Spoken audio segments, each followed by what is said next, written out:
अस्सलाम वालेकुम। मेरा नाम है लुकमान और आज इंट्रोडक्शन टू इलेक्ट्रॉनिक्स का लेक्चर नंबर 8 है, जिसमें हम वोल्टेज राइज और वोल्टेज ड्रॉप पे बात करेंगे। इससे पहले लेक्चर में हमने बैटरीज़ को स्टडी किया था। अगर अभी तक आपने लेक्चर नंबर 7 नहीं देखा तो ऊपर लिंक आ रहा है, उस पर क्लिक करके आप देख सकते हैं। खैर, आज का लेक्चर शुरू करते हैं। किसी भी इलेक्ट्रिक या इलेक्ट्रॉनिक सर्किट में दो किस्म का वोल्टेज होता है, एक वोल्टेज राइज और दूसरा वोल्टेज ड्रॉप। जब भी किसी सर्किट में कोई कंपोनेंट वोल्टेज जनरेट कर रहा हो, यानी इलेक्ट्रिकल एनर्जी प्रोवाइड कर रहा हो, तो इस वोल्टेज का बढ़ना या पैदा होना सर्किट में वोल्टेज राइज कहलाता है। जैसा कि नाम से जाहिर है, वोल्टेज राइज मतलब वोल्टेज का बढ़ना किसी भी सर्किट में। एक 12 वोल्ट्स का वोल्टेज सोर्स जब किसी सर्किट में लगाया जाता है तो वो बेसिकली 12 वोल्ट्स का वोल्टेज राइज कर रहा होता है। जैसा कि हमने प्रीवियस लेक्चर्स में पढ़ा कि इलेक्ट्रॉन्स वोल्टेज सोर्स के नेगेटिव टर्मिनल से निकल के इंटायर सर्किट से गुजरते हैं और फिर पॉजिटिव टर्मिनल में दाखिल होते हैं।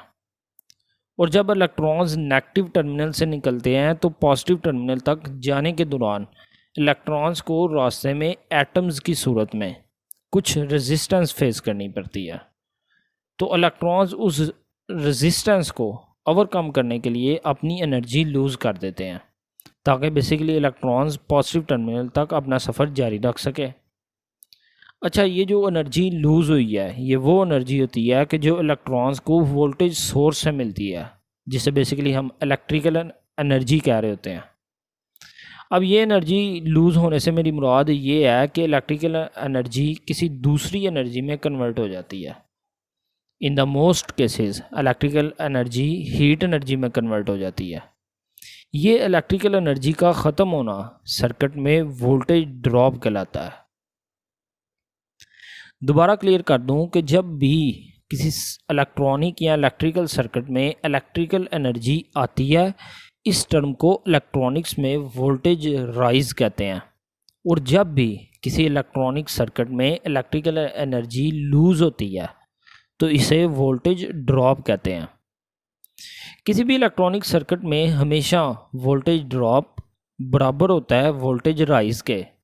यानी अगर किसी सर्किट में वोल्टेज राइज 12 वोल्ट्स का है तो वोल्टेज ड्रॉप भी 12 वोल्ट्स का ही होगा।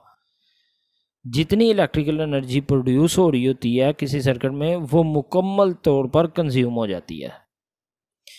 अब let's suppose voltage rise 12 volts का है और लोड के तौर पे एक बल्ब लगा हुआ है, तो according to the voltage rise वो बल्ब 12 वोल्ट्स का ही वोल्टेज ड्रॉप कर रहा होगा, क्योंकि अभी हमने पढ़ा कि वोल्टेज ड्रॉप हमेशा वोल्टेज राइज के इक्वल होता है।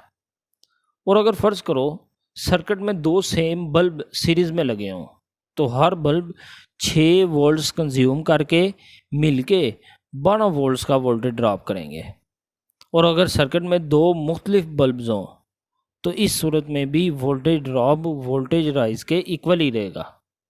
बस डिफरेंस ये होगा कि एक बल्ब का वोल्टेज ड्रॉप ज़्यादा होगा दूसरे बल्ब की निस्बत, लेकिन overall voltage drop voltage rise के इक्वल ही होगा। ये बिल्कुल ऐसे ही है जैसे मैं एक सर्टन हाइट से पानी का जग भर के किसी पौधे को दूं, किसी प्लांट को दूं, यानी गमले में एक मुकम्मल पानी का जग भर के उंडेल दूं, तो आप मुझे बताओ कि क्या पौधा उस जग से ज़्यादा पानी कंज्यूम कर सकता है? कभी भी नहीं, क्योंकि यार उस जग में जितना पानी है जाहिर सी बात है वो पौधा उतना ही कंज्यूम कर सकता है, उससे ज़्यादा तो नहीं ना। और ना ही वो पौधा उस जग में मौजूद पानी से कम कंज्यूम करेगा, क्योंकि सारा जग तो उंडेल दिया गया।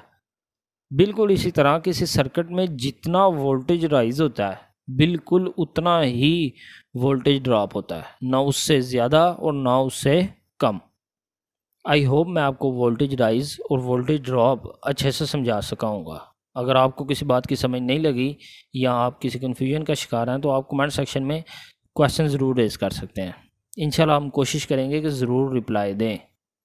ये कुछ क्वेश्चंस हैं, ये आपका सेल्फ वर्क है ताकि आप अपना मुहासबा खुद कर सकें यहाँ पे हम आज का लेक्चर ख़त्म करते हैं और अगले लेक्चर में हम ग्राउंड टर्म को समझने की कोशिश करेंगे।